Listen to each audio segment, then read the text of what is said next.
नमस्कार, आप देख रहे हैं हेडलाइंस 24 समाचार चैनल। आइए रुक करते हैं आज की खबरों की ओर। तिरुपति अभिनव होम्स में भागवत कथा का विशाल भंडारे के साथ में समापन हुआ। भोपाल तिरुपति अभिनव होम्स में चल रही श्रीमद् भागवत कथा का विशाल भंडारे के साथ में समापन हुआ। यह जानकारी कथा के मुख्य यजमान परीक्षित श्रीकांत अवस्थी ने दी। उन्होंने बताया, 7 दिन कथा में बड़ा आनंद एवं भक्ति का माहौल रहा। आज शाम को कवि सम्मेलन का आयोजन किया जा रहा है। 7 दिवसीय श्रीमद् भागवत कथा बड़ा आनंद आया। आज विशाल भंडारे साथ में समापन हुआ, तो कैसा ज्ञान जन हुआ? ये तो श्रीमद् भगवत कथा है, इसके बारे में मेरी क्या हैसियत है, बड़े बड़े प्रकांड विद्वान भी नहीं बता सकते हैं। मैं डॉक्टर श्रीकांत अवस्थी, राष्ट्रीय सचिव मानवाधिकार सुरक्षा, सभी हमारे जो तिरुपति अभिनव एवं बालाजी परिसर के जितने भी हमारे परिवार के सदस्य हैं, सभी भगवान की स्नेह प्रेम और निरंतर हमारे यहाँ तो सुंदरकांड वगैरह चलता रहता है। हमारे वीरेंद्र सक्सेना जी निरंतर सुंदरकांड का जो है शनिवार और मंगलवार को घर घर में जो है सुंदरकांड होता है। श्री राम की महिमा है और श्री राम के साथ भगवान कृष्ण की श्रीमद् भगवत कथा भगवान कृष्ण का है।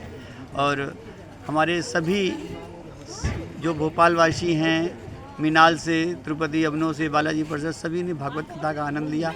और वृंदावन से, क्योंकि कार्तिक महीना था और कार्तिक महीने में जो है भगवत कथा का आनंद, और फिर देव उठनी एकादशी हैं, अक्षय नवमी, ऐसे ऐसे पर्व बीच में थे। और भगवान विष्णु स्वयं जागते हैं देव उठनी एकादशी में। तुलसी विवाह हुआ, संपन्न हुआ, तुलसी माता का पाणी ग्रहण संस्कार, बारात निकाली हम लोगों ने। बड़ा अच्छा एक भक्तमय जैसा लग रहा था वृंदावन है, वृंदावन का सा अनुभव हुआ। और वृंदावन से आए हुए मधुसूदन शास्त्री जी, उनके मुखारबिंद से जो अमृत वाणी हुई, उसमें हम लोगों ने मतलब ऐसा स्नान किया कि वो हम लोग अपने इस जन्म में तो भूल नहीं सकते हैं। और सभी भक्तों ने बड़ा आनंद लिया, गाया, नाचा। और आज जो है हवन पूजन करके जो है इस जो है यज्ञ के जो है हवन पूजन किया गया, सभी ने पूजन किया और परिक्रमा की। और इसके बाद जो है हमारा 1 बजे से जो है महाभोज सभी को बढ़िया प्रसादी के रूप में वितरण किया जा रहा है।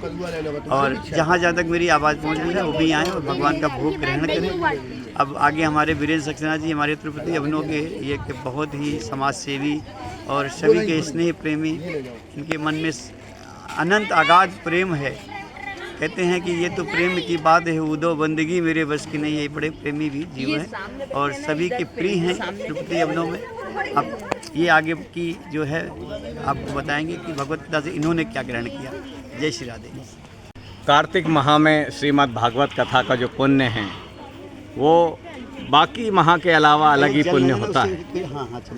क्योंकि इस कार्तिक माह में जिन तिथियों को आदरणीय अवस्थी जी ने चुना, 6 नवंबर से 13 नवंबर के बीच में, उसमें गोपाष्टमी भी आई और श्री शालिग्राम भगवान का विवाह भी आया।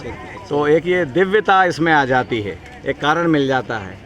और कथा में यूँ तो कई सारी बातें हमारे आचार्य जो कथा सुनाने यहाँ पर आए थे, जिनके मुखारबिंद से हमने कथा सुनी, वो वृंदावन से ही आए थे। तो उन्होंने सुनाया, प्रेम नगर मत जा मुसाफिर, प्रेम नगर मत जा। ऐसा बताते हैं कि वृंदावन जो जाता है वो बांके बिहारी का होकर रह जाता है। जैसे मीराबाई हुई और भी कई भक्त हुए। तो वाकई में जब आचार्य जी ने कुछ भजन ऐसे सुनाए तो हमें ऐसे ही लगा था हम वृंदावन बैठे हैं। और ये तिरुपति अभिनव होम्स का ये श्री राधे कृष्ण बैडमिंटन पार्क, ये वृंदावन ही बन गया था। तो बहुत ही पुण्य हमें प्राप्त हुआ।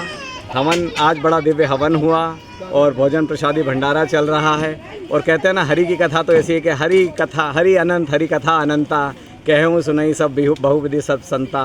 तो भगवान विष्णु की तो कथाएं ऐसी हैं, अनंत हैं। सुने जाइए, सुने जाइए, सुने जाइए। सर, आपने भागवत कथा के उपरांत पूरा कृष्ण का रूप ही धारण कर लिया, कुर्ता भी जो पहना उस पर मोर पंख लगा ली, तो भागवत कथा इतना असर हुआ? देखिए, इसमें तो कहते हैं ना, तन मन और धन, आप अपने आप को डुबो दीजिए। ये प्रेम है। आचार्य जी ने बताया, नवदा भक्ति के बारे में बताया, उसमें उन्होंने सबसे आसान जो भक्ति बताई है, मतलब जो सबसे आसान पूजा बताई, वो भक्ति को ही बताया। जो शबरी ने भक्ति की, जो मीराबाई ने भक्ति की, जो सूरदास ने भक्ति की, ये सबसे आसान तक। कलयुग में सबसे आसान काम है भक्ति।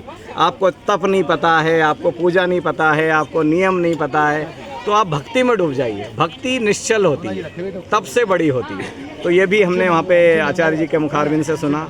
और एक उन्होंने बहुत बड़ी बात बोली कि हम सब अपने अपने यथा योग्य धन कमाते हैं, अर्जित भी करते हैं, लेकिन धन का सही उपयोग कहाँ होता है। लक्ष्मी के 8 प्रकार उन्होंने बताए, जिसमें मेन जो उन्होंने बताया कि एक लक्ष्मी जी हैं जो उल्लू पे निवास करती हैं। तो लक्ष्मी तो सभी अच्छी होती है, धन तो सभी चाहते हैं, लेकिन वो लक्ष्मी होती है कि कई बार गलत कार्य में लग जाती है आपकी, जुआ में, सट्टा में, दूध कीड़ा में, नशे में, है ना। एक लक्ष्मी होती है, अपन कई बार घर में बोलते हैं धन आता तो बहुत है महाराज जी, लेकिन धन चला जाता है। तो उस लक्ष्मी को बताया गया है कि ये गरुड़ लक्ष्मी है। गरुड़ पक्षी जिस तरह से उड़ते हैं ना, तो खूब धन आता है और खूब चला जाता है। फिर इसी तरह से उन्होंने बताया एक लक्ष्मी होती हैं गज लक्ष्मी, मतलब वो लक्ष्मी जो हाथी पे विराजमान है, जो आपको भी सुख संपन्नता देती है, वैभव देती है, लेकिन साथ में उस लक्ष्मी को आप धर्म कार्य में लगाते हैं। तो यही काम जो है आदरणीय डॉक्टर श्रीकांत अवस्थी जी ने किया है कि गज लक्ष्मी जो है उनके पास वो धर्म काम में लगा रहे हैं। तो ये बहुत अच्छा है। लगभग 500 परिवारों ने यहाँ पर इस कथा का रसपान किया, और मैं तो अभी भी आज लगता है, कल से पता नहीं हम लोगों को कैसा लगने वाला है। 7 दिन जो कथा का यहाँ पे आनंद लिया नित्य, और खूब मन से मीरा की तरह हम लोग नाचे, कथा सुनी, प्रश्नोत्तरी हुई।